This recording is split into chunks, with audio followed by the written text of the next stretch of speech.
दोस्तों स्टडी 91 के online platform में आप सभी का बहुत बहुत स्वागत है। दोस्तों आज आप सभी के समक्ष फिजिक्स यानी भौतिक विज्ञान में अपने अगले लेक्चर को लेकर हाजिर हूं, जहां हम चर्चा कर रहे हैं दोस्तों इलेक्ट्रिसिटी चैप्टर पर। और आज हमारा इलेक्ट्रिसिटी चैप्टर का जो है दोस्तों ये पार्ट 2 का लेक्चर है। ठीक है, तो काफ़ी लंबा ये चला है। ठीक है, केवल इलेक्ट्रिसिटी की बात कर रहा हूँ। वैसे चैप्टर में 3-4 लेक्चर मैं पहले भी दे चुका हूँ।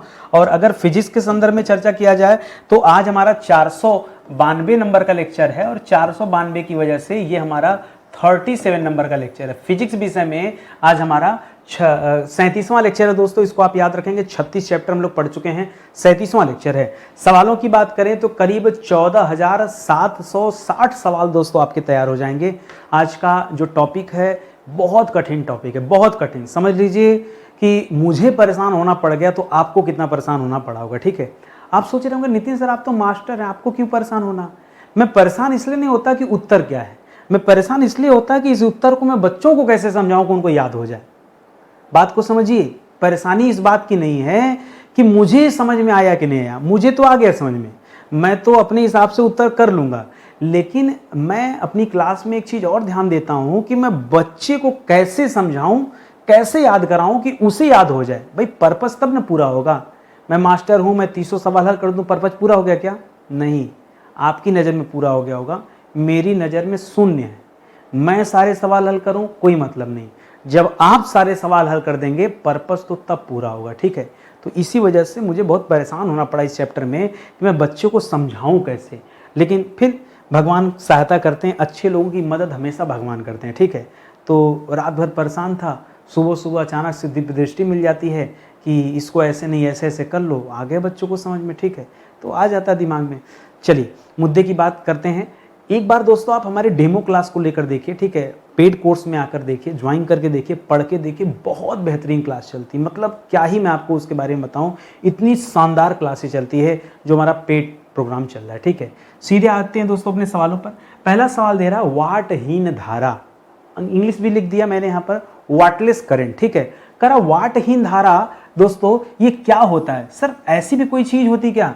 हमने तो कभी सुना ही नहीं था कि सर वाटहीन धारा भी हो सकती। देखिए, जो ओम के नियम का पालन नहीं करती है, ठीक है, या जो ओमीय प्रतिरोध का पालन नहीं करती है, नियम मत कहिए, ओमीय प्रतिरोध का जो धारा पालन नहीं करती है वहां पर वाटलेस हो जाती दोहरा। तो याद रखेगा, जब किसी परिपथ में ओमीय प्रतिरोध का मान शून्य हो जाए, अगर प्रतिपथ में ओमीय प्रतिरोध लिखेगा, यहां से लिखेगा जब किसी परिपथ में जब किसी परिपथ मतलब अरे मान लीजिए कोई वायर, उसमें करंट दौड़ रहा होगा। ठीक है, जो जैसे हमारे लिए रोड बना होता है वैसे वायर के लिए भी है। ठीक है, उनका अपना रोड है। तो कह रहा है जब किसी परिपथ में ओमीय प्रतिरोध का मान शून्य हो जाए, परिपथ में ओमीय प्रतिरोध का मान शून्य हो जाए। ठीक है, शून्य हो जाए तो ठीक है, वह वाटहीन धारा कहलाती है। ठीक है, तब उसे क्या कहते हैं दोस्तों? उसी को ये वाटहीन धारा दोस्तों कहा जाता है। ये आप याद रखेंगे। ठीक है, जब और इससे होता क्या, एक चीज बता दूं, अगर ओमी प्रतिरोध शून्य हो गया ना तो जो प्रत्यावर्ती धारा है वो आती जाती रहे, उसका कोई इम्पैक्ट नहीं पड़ता, उसमें व्यय नहीं होती। ठीक है, खैर चलिए आगे बढ़ते हैं दोस्तों। कह रहा है आपस में जुड़ी दो आवेशित वस्तुओं के बीच, ये ध्यान दीजिएगा, दो आवेशित वस्तुओं के बीच, कह रहा है आपस में जुड़ी दो आवेशित वस्तुओं के बीच किस दशा में कौन सी कंडीशन है जब विद्युत धारा प्रवाहित नहीं होती। ठीक है, देखिए विद्युत धारा तो तभी प्रवाहित होगी जब विभवांतर होगा, यानी जब दोनों का विभव अलग अलग होगा। अगर दोनों में याद रखेगा, यदि इन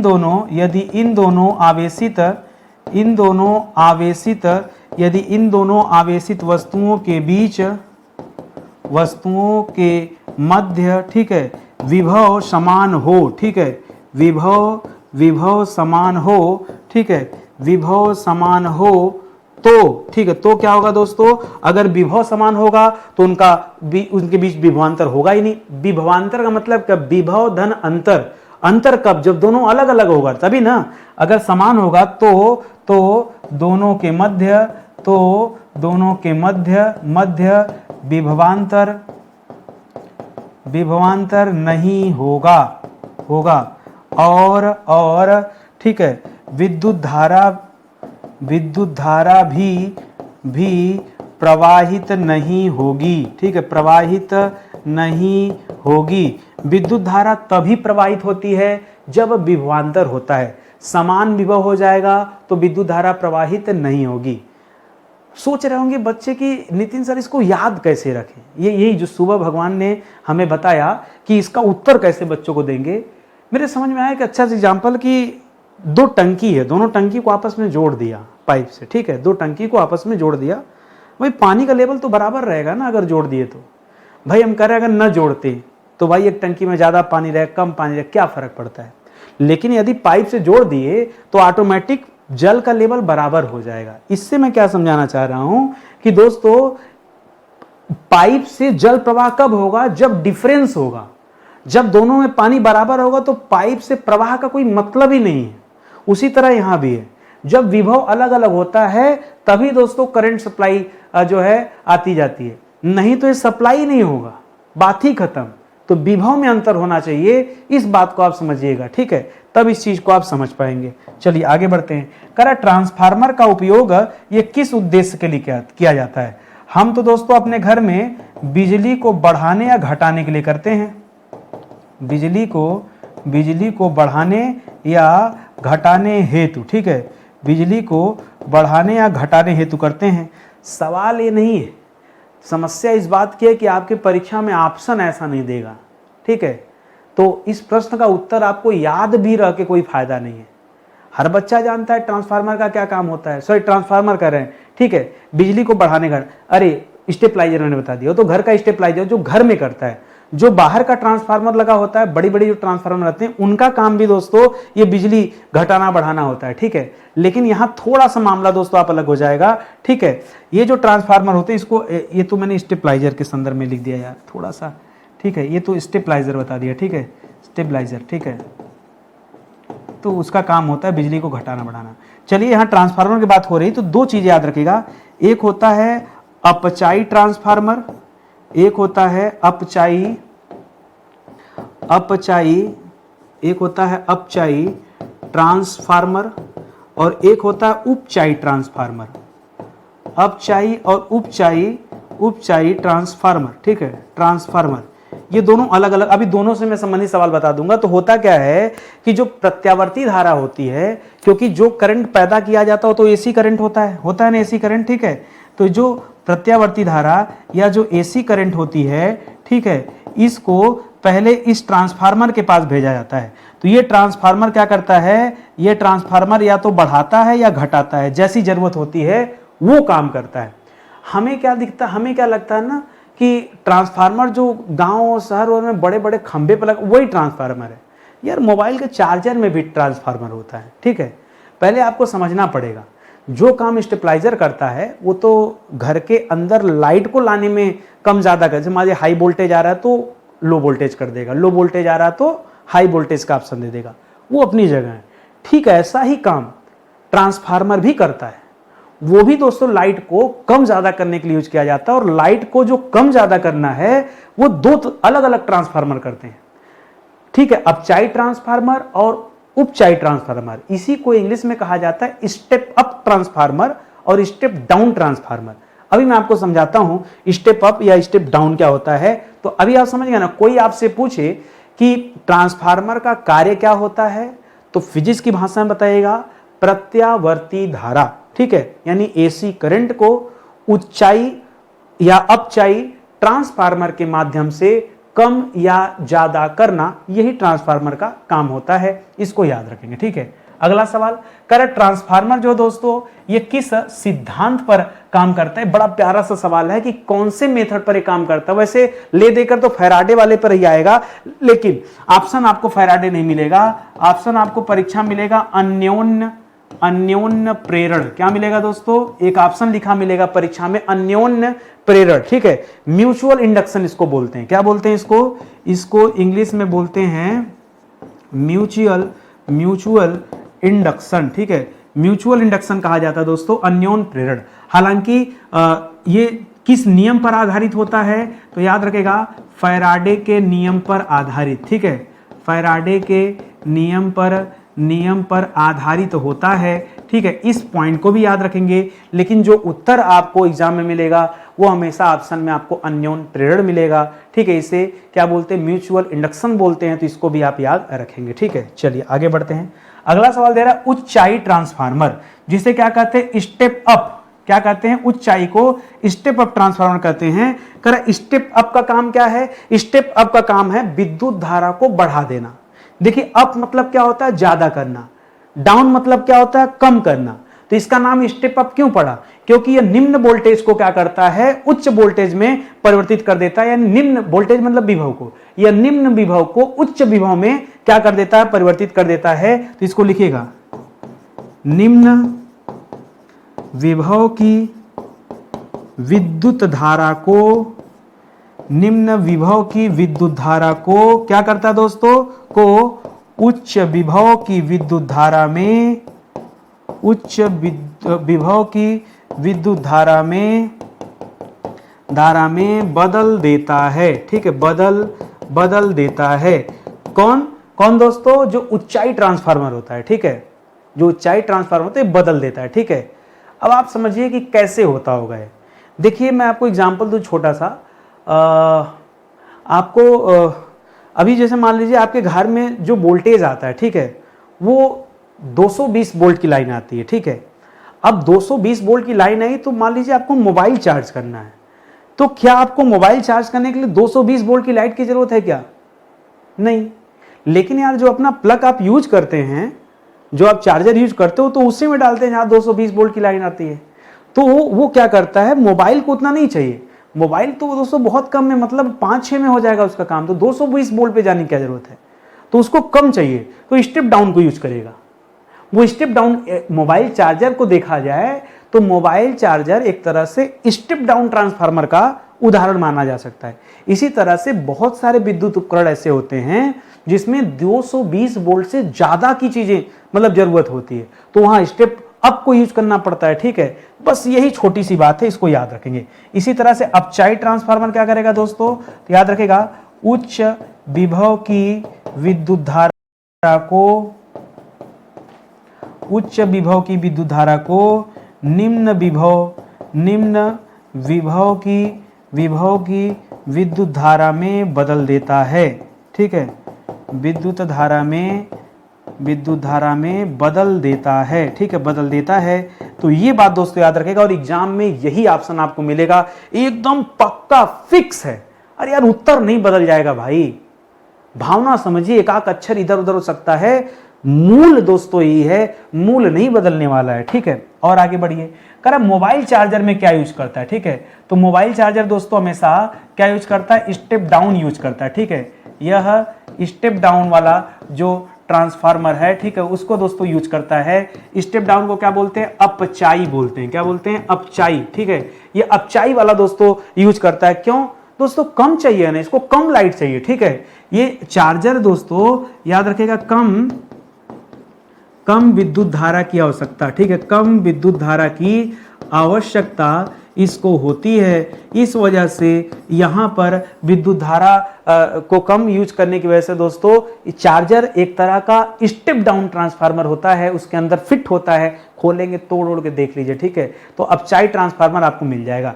हो सकता है परीक्षा में एक ऑप्शन आपको दे दे रेक्टिफायर, ठीक है, एक ऑप्शन ये भी दे सकता है रेक्टिफायर, ठीक है, कि चार्जर में और क्या पाया जाता है? तो चार्जर में, ठीक है, जो मोबाइल चार्जर होता है उसमें एक तरह का रेक्टिफायर भी दोस्तों पाया जाता है। ये रेक्टिफायर क्या होता है दोस्तों? ये एसी को डीसी में बदलता है, ठीक है। रेक्टिफायर क्या करता है? एसी को डीसी में बदलता है, ठीक है, एसी को डीसी में बदलता है। ये आप याद, ये भी बहुत प्यारा सा सवाल है, ठीक है। कभी कभी अलग से सवाल पूछ देता है कि बताइए एसी को डीसी में कौन चेंज करता है, तो क्या बताएंगे? रेक्टिफायर चेंज करता है। ये आप याद रखेंगे, ठीक है। कर विद्युत बल रेखाएं किस सिरे से निकलती हैं और कहां पर दोस्तों ये समाप्त हो जाती है, ठीक है। कहां से निकलती हैं और कहां से ये विद्युत बल रेखाएं दोस्तों समाप्त हो जाती हैं? तो जो धन आवेश से निकलती हैं और ऋणावेश पे जाकर दोस्तों ये समाप्त हो जाती हैं। आप ऐसे देखते होंगे रेखाएं, ठीक है, तो चाहे विद्युत बल रेखाओं की बात करिए या चुंबकीय बल रेखाओं की बात करिए, ठीक है, एक ही जैसी हैं, तो याद रखिएगा धनावेश से निकलकर ऋणावेश पे समाप्त होती हैं, ठीक है, धनावेश से निकलकर, धनावेश से निकलकर, ठीक है, ऋणावेश पर समाप्त होती हैं, ठीक है, ऋणावेश पर समाप्त होती हैं, ठीक है, होती हैं। इस चीज को आप याद रखेंगे, ये भी अच्छा सा सवाल हो गया।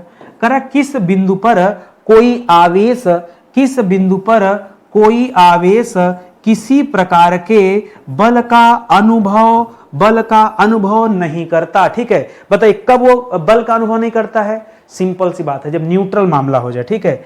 किस आवेश पर दोस्तों? देखिए आवेश तो दो ही प्रकार के होते हैं, या धनावेश या ऋणावेश, दोनों में से कोई भी रहेगा तो कोई ना कोई बल का अनुभव तो होगा।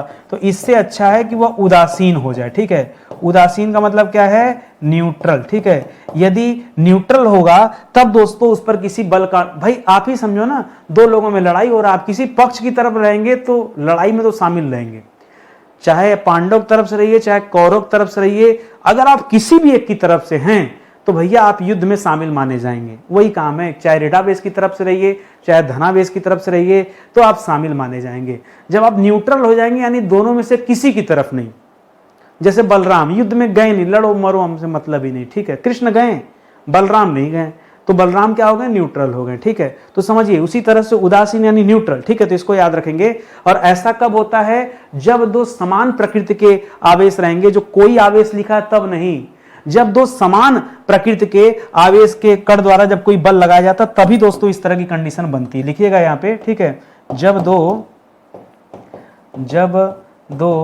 समान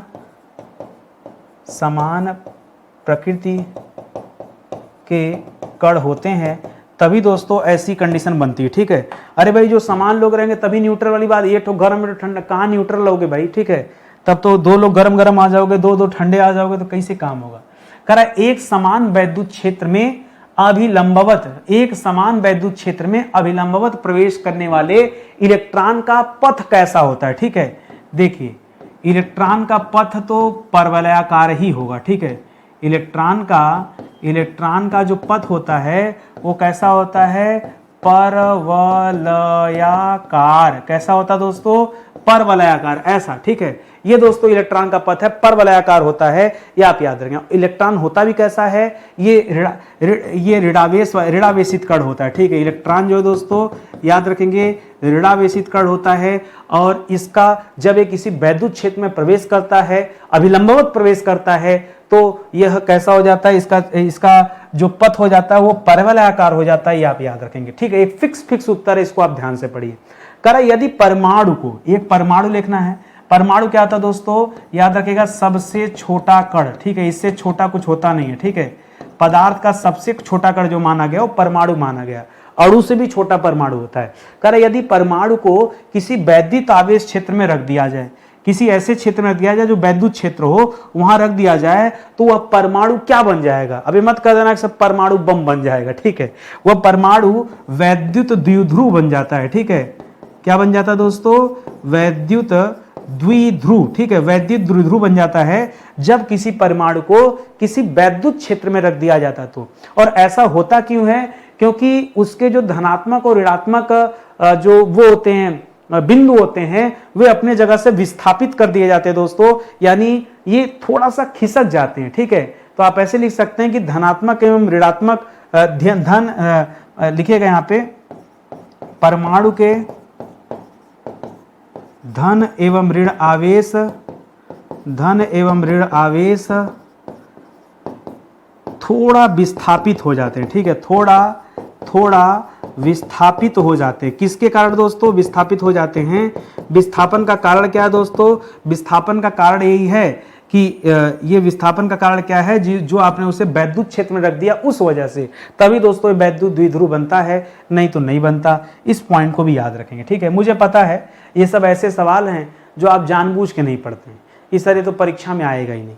पढ़ो या मत पढ़ो, हमारी क्लास में होता है क्या है कि हम सारी चीजें पढ़ते हैं, ठीक है, हम कुछ भी नहीं छोड़ते हैं, कम से कम एक बार पढ़ने का प्रयास जरूर करते हैं। और आपकी आदत क्या है? आप बिना पढ़े जान जाते हैं कि ये कठिन और ये सरल है, यही चीज़ें गड़बड़ होती हैं। पहले आप किसी चीज़ को पढ़िए, पढ़ने के बाद समझ में आता है या नहीं आता है तो आप डिस्कस कीजिए, ठीक है। और वैसे भी हम तो यहाँ क्वेश्चन आंसर पर डिस्कशन कर रहे हैं, हम कोई चैप्टर पे चर्चा तो कर नहीं रहे हैं। जब चैप्टर पे चर्चा करेंगे तो विधिवत पढ़ाएंगे वहाँ पे, ठीक है। आगे बढ़िए। कह रहा वैद्युत पवन किसे कहते हैं। ये सवाल परीक्षा में आया ना, लोगों ने पवन चक्की समझ लिया, अच्छा गतिशील हवा से जो ऊर्जा पैदा होती है उसे विद्युत पवन अरे पवन ऊर्जा नहीं पूछा है जी, जो आप बोल रहे हैं वो पवन ऊर्जा है। जो आप बोल रहे हैं दोस्तों वह पवन ऊर्जा है, उसे विंड एनर्जी बोलते हैं। क्या बोलते हैं? उसे विंड एनर्जी कहते हैं, ठीक है। कि गतिशील पवन से, ठीक है, गतिशील पवन से प्राप्त होने वाली ऊर्जा, ठीक है, प्राप्त होने वाली जो ऊर्जा है उसी को पवन ऊर्जा कहते हैं। यहाँ इसका कोई लेना देना ही नहीं है। यहाँ ये जो विद्युत पवन है ये अलग होता है। विद्युत पवन में क्या होता है, हाँ होता वायु के द्वारा ही है, इसीलिए यहां लिखिएगा वायु द्वारा, ठीक है, वायु द्वारा, ठीक है। किसी आवेशित कण, मान लीजिए कोई ऐसा कण है जो पहले से आवेशित हो, यानी किसी आवेश में हो, चाहे धनावेश या कुछ भी, ठीक है। वायु द्वारा किसी आवेशित कण की या कण की सतह, ठीक है, कण की सतह से आवेश के विसर्जन के समय जो धारा पैदा होती है, ठीक है, लिखिएगा कण के विसर्जन के समय, थोड़ा कठिन है, विसर्जन के समय आवेश से जो धारा पैदा होती है, बस उसी को क्या कहते हैं दोस्तों, उसी को वैद्युत पवन कहा जाता है। फिर से सुनिए, वैद्युत पवन की कंडीशन है कि वो वायु द्वारा ही ये काम होता है, इसीलिए ये कहा जा रहा है वैद्युत, उसके पवन उसमें लगा शब्द, ठीक है।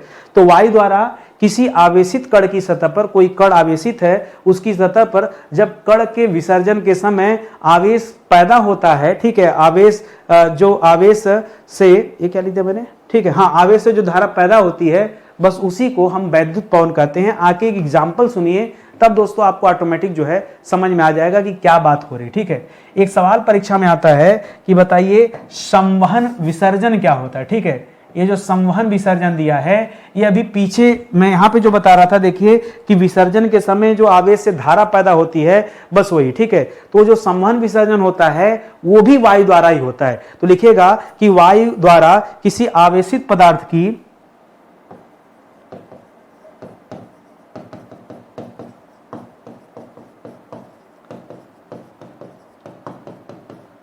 वायु द्वारा किसी आवेशित पदार्थ की, क्या आवेशित पदार्थ की दोस्तों, सतह से आवेश को बाहर ले जाने की प्रक्रिया, क्या, सतह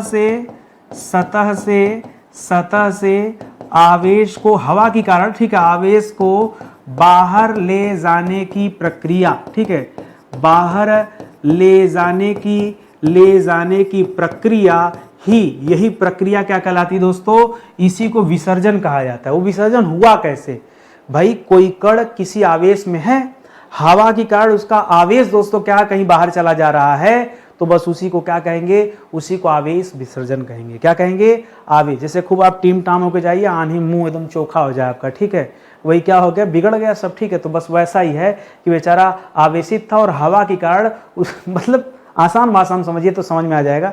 टेक्निकल लैंग्वेज है, क्या करेंगे, इसी को अपनी भाषा में मुझे लिखना होता मैं लिख देता, ठीक है। लेकिन अब क्योंकि फिजिक्स पढ़ रहे हैं तो भाषा भी तो ऐसी होनी चाहिए, ठीक है, जैसा आपके एग्जाम में आए, जो पॉइंट आपके एग्जाम में आए वो चीजें जरूरी है, ठीक है। कह रहा है संधारित्र, संधारित्र को इंग्लिश में कहते हैं कैपेसिटर, ठीक है। कह रहा है कैपेसिटर का विद्युत परिपथ में क्या यूज होता है, इसका उपयोग बताना है कि संधारित्र का विद्युत परिपथ में हम क्या इस्तेमाल करते हैं, क्या यूज करते हैं। इसका काम होता है वैद्युत आवेश को स्टोर करना। कैपेसिटर का काम क्या होता है दोस्तों, कैपेसिटर का उपयोग सिर्फ एक ही है, यह वैद्युत आवेश को स्टोर करता है, संग्रहित करता है, वैद्युत आवेश को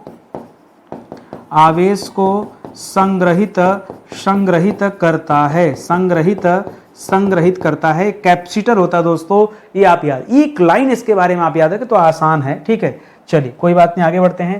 कह रहा है परिपथ में अल्प समय के लिए यानी कम समय के लिए, परिपथ में कम समय के लिए प्रबल वैद्युत धारा प्राप्त करने हो, तो आपको बहुत ज्यादा प्रबल मतलब हाई वोल्टेज की धारा आपको प्राप्त करने हेतु कौन सी युक्ति लगानी पड़ती, क्या करना पड़ता है, इसी कैपेसिटर को लगा दीजिए। ठीक है, एक कैपेसिटर जो होता है, कैपेसिटर को ही हिंदी में क्या कहते हैं, संधारित्र कहते हैं, इंग्लिश में कैपेसिटर बोलते हैं। क्या बोलते हैं, कैपेसिटर बोलते हैं। ये कैपेसिटर लगा लीजिए, वो सारा वैद्युत आवेश अपने पास स्टोर कर लेगा और आपको हाई वोल्टेज मिल जाएगा। ठीक है, तो एक कैपेसिटर का, अभी आप कभी पंखे में कंडेंसर देखे हैं ना, वो भी एक तरह का कैपेसिटर होता है। ठीक है, करिएगा मत कभी प्रयोग। ठीक है, तो उसमें भी दोस्तों बहुत चार्ज होता है, मतलब अगर वो कैपेसिटर चार्ज है ना इतना, मतलब ऐसे जो कैसे बताऊं मैं आपको, चीज़ें ठीक नहीं है फिर भी मैं क्षमा प्रार्थी हूँ।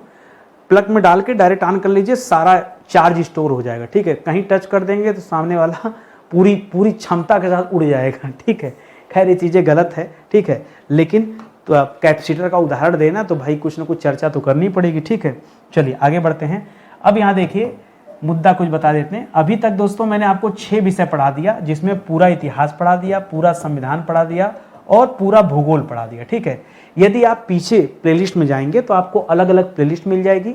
एक कॉमन प्लेलिस्ट भी है जिसमें हम संपूर्ण सामान्य अध्ययन की क्लास को रखे हुए, एक अलग वाइज फोल्डर वाइज अलग अलग भी मिल जाएगा, तो ये आप देख लीजिए जाकर, वहां से सारी क्लास मिल जाएगी। ठीक है, बाकी अभी हम लोग फिजिक्स की क्लास को अटेंड कर रहे हैं, तो हम लोगों ने 456 नंबर से फिजिक्स पढ़ना शुरू किया था, 492 नंबर पे पहुंचे हैं।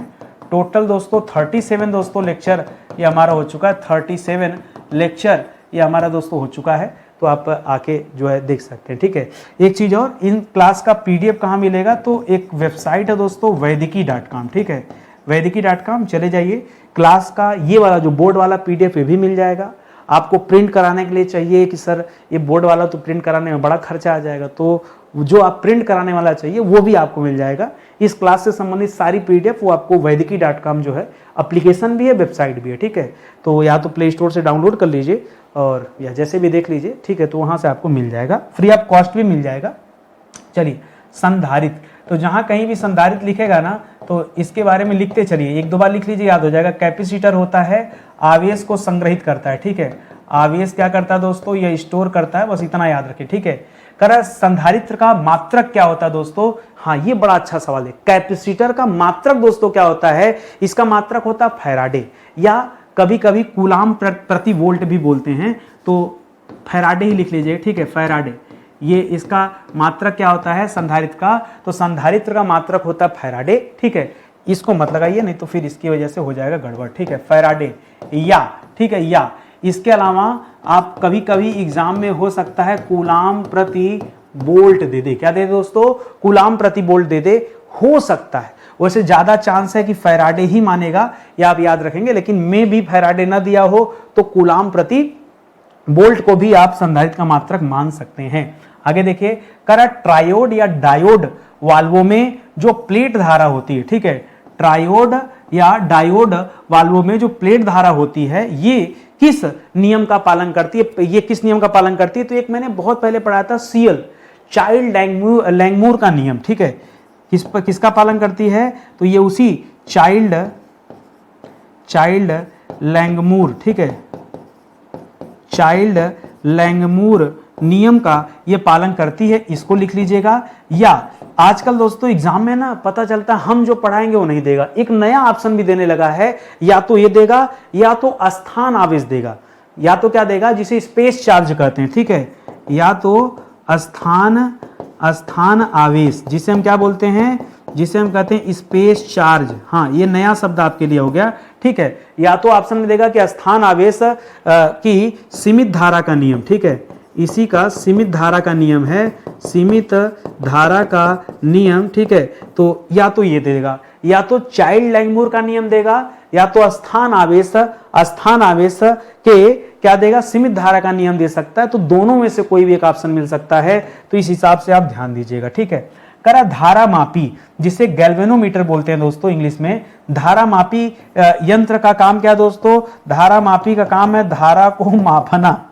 बताओ, धारा को मापना, या फिर इसी को हम कहते हैं विद्युत धारा को मापना। बताओ, विद्युत धारा को मापना। धारा मापी का काम क्या है? धारा को मापना या विद्युत धारा को मापना, यानी परिपथ में कितनी विद्युत धारा है बस उसी की माप करना।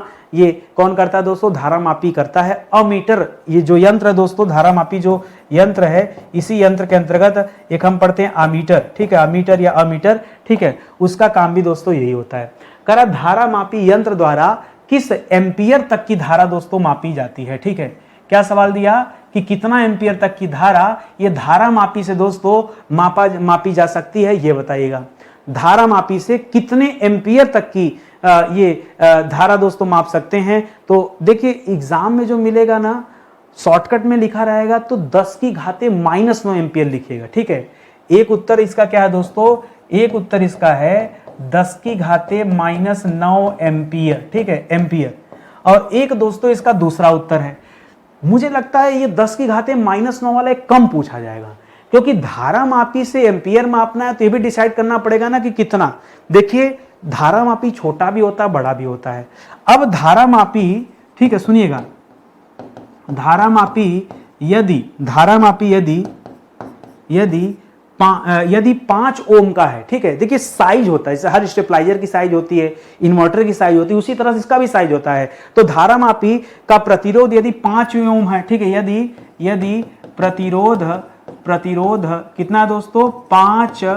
5 ओम है, 5 ओम है, तो यदि इसका प्रतिरोध डिपेंड करता है कि अगर 5 ओम है तो 1.5 एम्पियर तक दोस्तों माप सकता है, ठीक है। तो अधिकतम 1.5 एम्पियर तक, यानी 1.5 एम्पियर तक मापता है, ठीक है, मापता है। तो आप ये बताइए कैसे डिसाइड होगा कि 10 की घाते 9 एम्पियर कर दें? समझिए बात को, कैसे डिसाइड हो जाएगा भाई? तो डिपेंड करता है कि प्रतिरोध कितना है, तभी ना डिसाइड होगा। तो इसीलिए कह रहा हूं कि ये वाला जो ऑप्शन दोस्तों, इस पे थोड़ा स्टार लगाइएगा, ठीक है। एग्जाम में मैंने देखा कई एग्जाम में यही ऑप्शन मिला, लेकिन मुझे मतलब लगा ये ठीक नहीं यार, कैसे संभव है भाई? वो अंतर करेगा ना। अब कोई छोटे स्प्लेंडर से और पल्सर में और बुलेट में और हैवुसा में अंतर है भाई ना, सब में अलग अलग सीसी का इंजन है, अब सबकी अपनी अलग अलग औकात है, क्षमता है, ठीक है। तो वही चीज़ यहाँ भी है, तो इसको थोड़ा सा आपको जो है लाइटली नहीं लेना है, इसको ढंग से आपको समझना है, ठीक है। आगे बढ़िए। करा दिष्ट धारा, जहां कहीं भी दिष्ट धारा लिख दे समझ जाओ द से दिष्ट, ड से डीसी, ठीक है। करा डीसी की अपेक्षा समान वोल्ट की प्रत्यावर्ती धारा अधिक खतरनाक होती है। हाँ, तो मैं आपको बता दूं, अगर डीसी और एसी की बात कर रहे हैं आप, ठीक है, सुनिएगा, तो डीसी की क्या बात होती है कि डीसी में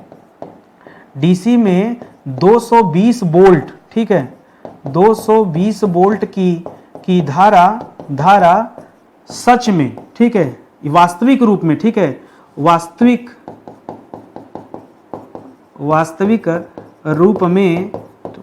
रूप में 220 वोल्ट ही दोस्तों होती है। लेकिन जो एसी होता है, ठीक है, एसी में अगर कहीं लिखा हुआ है 220 वोल्ट, ठीक है, 220 वोल्ट की धारा अगर यही एसी में लिखा हुआ है तो जान लीजिए वास्तविक रूप में यह अधिक हो जाती है, ठीक है। वास्तविक रूप में यह कितनी हो जाती है? यह ±311 वोल्ट, ठीक है। कितना हो जाता है दोस्तों? ±311 वोल्ट, ठीक है। इसीलिए कह रहा ज्यादा खतरनाक है, रहेगा कुछ और, वास्तविक रूप से रहेगा कुछ और।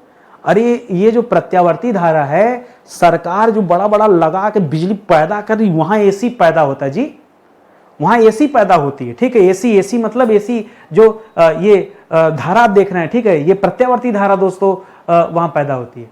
तो प्रत्यावर्ती धारा अगर 220 वोल्ट लिखा है तो समझिए कि 220 लिखा, 220 नहीं है, वो 311 वोल्ट है। ये डीसी में 220 लिखा तो 220 होगा, 100 लिखा तो 100 होगा। एसी के साथ ना खिलवाड़ कीजिएगा। तो कभी भी आप इन चीजों को पहले जानिए, तब जो है उसके साथ जो है खिलवाड़ कीजिएगा। इस बहुत खतरनाक चीज है, ये करंट के मामले में बातें हैं। करा भारत के घरों में सप्लाई की जाने वाली जो प्रत्यावर्ती धारा है, ठीक है, यानी जो एसी करंट ये घरों में भेजी जाती है, घरों में जो सप्लाई की जाती है, ये पूछ रहा है कि इसका वोल्टेज और आवृत्ति क्या होती है, ठीक है। इसका वोल्ट आपको बताना है और इसकी आवृत्ति बतानी, ठीक है। तो जो घरों में सप्लाई की जाती है 220 वोल्ट की सप्लाई की जाती है। एसी में कितना भेजा जाता है? 220 वोल्ट, और हो कितना जाता है? प्लस माइनस 311 वोल्ट, समझ रहे, हो ये जाता है। और आवृत्ति कितनी होती है, आवृत्ति तो 50 हर्ट्ज है, ठीक है, 50 वो तो फिक्स है, आवृत्ति 50, उत्पादन ही 50 हर्ट्ज का होता है, तो आवृत्ति तो ठीक है। वोल्टेज एसी का 220 भेजते रहता है 311, ठीक है। ये ज्यादातर बच्चे नहीं जानते, ठीक है, तो इसको थोड़ा सा जानिएगा, समझिएगा, थोड़ा सा टेक्निकल चैप्टर है, आप टेक्निकल से भागते भी हैं, लेकिन मैं आपको जबरदस्ती पढ़ाऊंगा, ठीक है। घरों में सप्लाई की जाने वाली प्रत्यावर्ती धारा का सामान्य वोल्टेज कितना होता है, बताया तो कि सामान्य वोल्टेज होता है 220, और वास्तविक वोल्टेज कितना होता है दोस्तों, वास्तविक कितना होता है, तो वास्तविक होता है प्लस माइनस 311, कितना होता है, प्लस माइनस 311। तो दोनों बातें आप अपने दिमाग में रखेंगे। करा मानव शरीर यदि शुष्क है, शुष्क मतलब पसीना वगैरह नहीं है, ठीक है, मानव शरीर यदि शुष्क है तो विद्युत प्रतिरोध, ठीक है, विद्युत प्रतिरोध के परिमाण की कोटि दोस्तों कितनी होती है, 10 की घाते 6 ओम। कई जगह लिखा था 106 ओम, अरे हम कहें हे भगवान, ठीक है, कई किताब देखा मैंने ऐसी किताब जहां लिखा था 106 ओम, मैंने कहा पागल होगल है क्या, सब कहीं कुछ भी ले, 106 कॉपी पेस्ट करने वाले हैं, 6 उनको पता नहीं चला कि 6 घात में लिखा, अरे घात है रे पागल है, ठीक है, ये घात है, 106 में 6 की घात है दोस्तों, इसको याद रखेंगे। इसी तरह से एक सवाल दिया कि मान लो मानव शरीर अगर नम हो, नम मतलब पसीना वगैरह हो, भीगा हो, उस समय विद्युत प्रतिरोध के परिमाण की कोटि क्या होती है, तो 10 की घाते 2 ओम, कितना, 10 की घाते 2 ओम। 10 की घाते 2 मतलब कितना हो जाएगा दोस्तों, 10 गुणे 10, ठीक है, यही तो 10 की घात 2 हो जाएगा, तो 10 गुणे 10 यानी 100 ओम कर सकते हैं, ठीक है। लेकिन जब आप 10 की घाते 6 करेंगे तो भाई 10 का गुणा आप 6 बार करिए, ठीक है, तो आप जितना आएगा उस पर चले जाइए, ठीक है। तो इन चीजों को आप याद रखिएगा, यानी नम शरीर में प्रतिरोध बहुत तेजी से घटता है, इससे पता क्या चलता है, ठीक है, एक पॉइंट लिखेगा, ठीक है, नम शरीर में प्रतिरोध तेजी से घटता है, तेजी से घटता है, ठीक है। क्योंकि आप समझो ना, यहां कितना था, 10 गुणे 10 100, 100 गुणे 10 यानी 1000, 1000 गुणे 10 यानी 10,000, 10,000 गुणे 10 यानी 1 लाख, ठीक है, 1 लाख गुणे 10 यानी 10 लाख, 1 2 3 4 5 6, ठीक है, तो 1 लाख गुणे 10 यानी 10 लाख, ठीक है। अब यहां हो गया 10 लाख ओम। अब बात को समझो, एक तो 10 लाख ओम दे दिया, ठीक है, और यहां कितना दे दिया, 100, कितना डिफरेंस है, कहां 10 लाख कहां 100, ठीक है। तो नहीं समझ में आ रहा है आपको, आई बात की नहीं समझ में। तो इस तरह से दोस्तों पूछता है कि बताइए कब जो है ये प्रतिरोध घटता है तेजी से, तो क्या बताएंगे, जब शरीर नम होता है तब, ठीक है। करा विद्युत अपघटन का नियम ये दोस्तों किसने दिया था, ठीक है, विद्युत अपघटन का नियम दोस्तों किसने दिया था, फैराडे ने दिया था। किसने दिया था दोस्तों, यह नियम किस वैज्ञानिक ने दिया था, फैराडे ने दिया था, इसको लिख लीजिएगा, ठीक है, फैराडे ने, ठीक है। आसान सा सवाल है, चलिए और आगे बढ़ते हैं। अगला दे रहा बहुल मापी जो मल्टीमीटर होता है, इस यंत्र का प्रयोग किसके मापन में किया जाता है, ठीक है। तो अब देखिए इसका नाम ही बहुल मापी है, यानी बहुत चीजों को मापता है। तो किसको किसको मापता है दोस्तों, याद रखेंगे, पहला तो याद रखेगा यह विद्युत धारा को माप लेता है, ठीक है। विद्युत धारा आपको कहीं मापना है, कितनी सप्लाई चल रही है उसको माप देगा। आपको किसी चीज में वोल्टेज को मापना है, ये वोल्टेज भी माप देगा। आपको कहीं पे प्रतिरोध मापना है, ये प्रतिरोध को भी माप देगा। तो इन तीनों चीजों को दोस्तों मापता है, किसको किसको, विद्युत धारा को, वोल्टेज को, प्रतिरोध को, इन तीनों को दोस्तों मापता है। तो लिखिएगा तीनों को मापता है, तीनों को मापता है, ठीक है। ये आप दोस्तों याद रखेंगे, ये अच्छा सा सवाल हो जाएगा, ठीक है। और आगे बढ़िए, अगला दे रहा है चुंबकत्व की दिशा संबंधी नियम कौन सा है। चुंबकत्व की दिशा संबंधी नियम दोस्तों हम किसे मानते हैं, ये जो अंगुली से हम लोग बनाते थे ना, ठीक है, ठीक है, इसी को चुंबकत्व की दिशा संबंधी नियम कहा जाता था, जिसे हम फ्लेमिंग के दाहिने हाथ का नियम कहते हैं। क्या कहते हैं, इसे हम कहते हैं फ्लेमिंग के दाहिने हाथ का नियम, ठीक है, दाहिने हाथ का नियम। तो दोस्तों ये जो है चुंबकत्व की दिशा इस पर आधारित होता है, या एक स्क्रू नियम है, ठीक है, जिसे कार्क-स्क्रू नियम बोलते हैं, मैक्सवेल का कार्क-स्क्रू नियम, ठीक है। दूसरा है मैक्सवेल का कार्क-स्क्रू नियम, ठीक है, कार्क-स्क्रू कार्क स्क्रू नियम, ठीक है, मैक्सवेल का जो कार्क स्क्रू नियम है इसको भी, ठीक है, इसको दक्षिणावर्ती पेच नियम कहा जाता है, ठीक है। ये जो कार्क स्क्रू नियम है इसी को क्या कहते हैं, इसी को दक्षिणावर्ती पेच नियम कहा जाता है, दक्षिणावर्ती पेच नियम भी कहा जाता है। तो ये भी अपने दिमाग में आप डाल के रखेंगे, ठीक है। और आगे आ जाइए, अगला दे रहा है कि किस वैज्ञानिक ने यह प्रमाणित किया कि विद्युत, ठीक है, यानी बिजली यानी इलेक्ट्रिसिटी और चुंबकत्व यानी मैग्नेट ये परस्पर संबंधित घटनाएं हैं, ठीक है। इसको हैंस क्रिश्चियन ने जो है बताया था, ठीक है, हैंस क्रिश्चियन, ठीक है।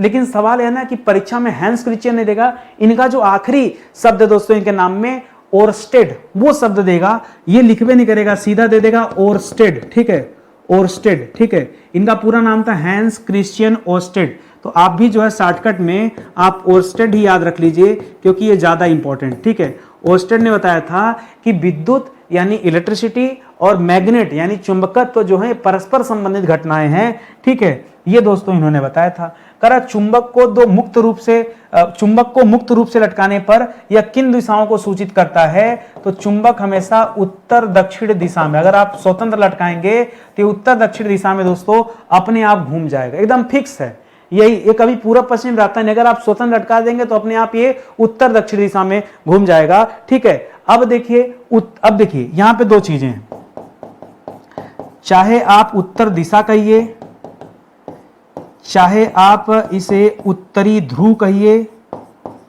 इसी प्रकार चाहे आप दक्षिण दिशा कहिए।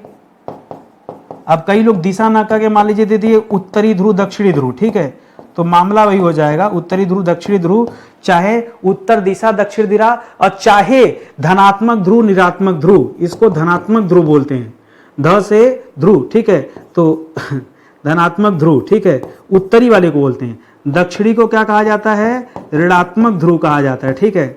तो ये तीन बातें यहां पर याद रखेंगे, ठीक है। उत्तर दिशा उत्तरी ध्रुव धनात्मक ध्रुव, दक्षिण दिशा दक्षिणी ध्रुव ऋणात्मक ध्रुव, ये आप याद रखेंगे जब आप चुंबक के संबंध में पढ़ रहे हैं। तो क्या चुंबक को तोड़ देने पर उनके ध्रुव अलग हो जाते हैं, तो उत्तर है नहीं, ठीक है, उत्तर है नहीं, ठीक है। चुंबक तोड़ देने पर क्या होता है, दोनों अलग अलग दोनों चुंबकों का ध्रुव भी विभाजित हो जाता है, ठीक है, विभाजित हो जाता है, ठीक है।